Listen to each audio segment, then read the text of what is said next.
All right. We are back here at Song of the Day, coming to you from the Rock Cave. I'm your host, Mark Pierce. It is Monday.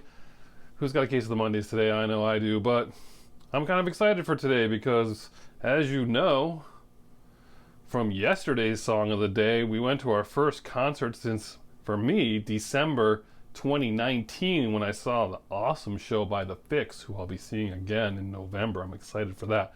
But I had easily a half dozen concert tickets in 2020 that have all been obviously canceled, and we're waiting on a bunch. But this was the first one of those.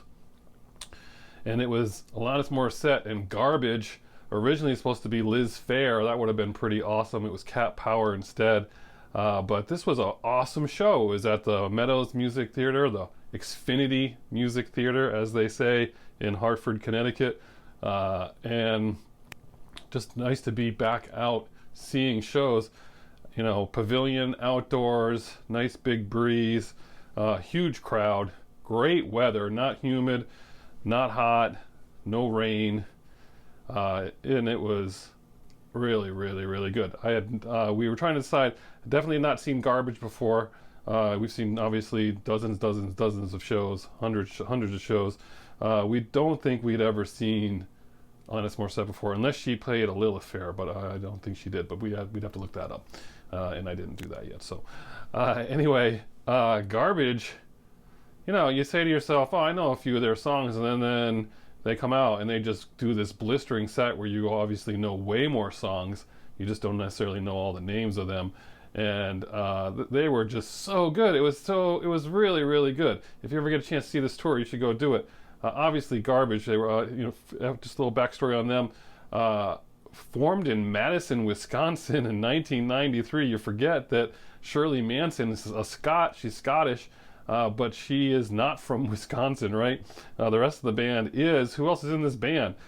Duke Erickson, Steve Marker. These guys are musicians, record producers, and also Butch Vig. Where do you know Butch Vig from? Any music fans out there know? Another mega producer. His first high-profile records to produce. A little record called Nevermind. Yep, that one. Obviously, by Nirvana. And also Smashing Pumpkins' Gish. I mean, he went on to do so many more, but this is a pretty big deal for a band. And they put their debut album out, 94, and it sold 4 million copies, 95. 4 million copies, just huge. Their second album, version 2.0. Remember, they were so big. And Shirley Manson, what a personality. She came out, talked to the crowd, and just got everyone going. Had funny stories. It was really, really good. Garbage, I don't know that they officially ever broke up. They were always either together or on a hiatus, but I don't think they ever really broke up. And how did they actually find Shirley Manson? How these guys who are all from Wisconsin that were kind of just like into doing remixes of, they formed a band because they were doing remixes for other people and they wanted to do something with that. Then they're watching MTV 100 Minutes and they see a band called Angelfish, the song Suffocate Me, and they're like, that's the one we want. Someone like that to lead our band. So they went and they were like, hey, we want you to join our band. You can see this guy over here, he produced Nevermind. You want to come join us? And that's how that happened. Angelfish, I had to look that up. She postponed joining Garbage because they were opening up for the band live in 1994. And I was like, wait, did I see Angelfish open up for live? Because we saw a ton of live shows in 94 and 95. I had to go back and look it up because we saw them at Cornell. We saw them at WestCon. We saw them at the Sting in New Britain. We saw them at the Meadows. We saw them all over the place. It turns out, as far as I can tell, the first leg of the tour in 94 was not too shabby. Weezer opened up for live. We saw that show at WestCon.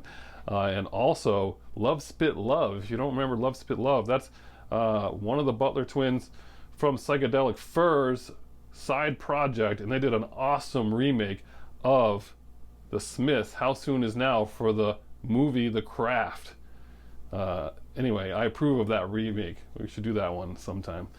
Anyway, so that's Angelfish, and that's how they got Shirley Manson. Anyway, they played a ton of great songs, and that's what we're talking about for Song of the Day. They played, you're just going to play their greatest hits, so you know, you can pull up on Spotify. But Vow, Men That Rule the World, Number One Crush, Stupid Girl, I Think I'm Paranoid, Wolves, Not Your Kind of People, Special. Special is a song I don't know that I knew, but when I heard it, I was like, man, I am digging this song, Special. That one was really good. Wicked Ways, also another one that was a standout for me, and she just slid right into Personal Jesus from Depeche Mode, and it was really good. It was awesome.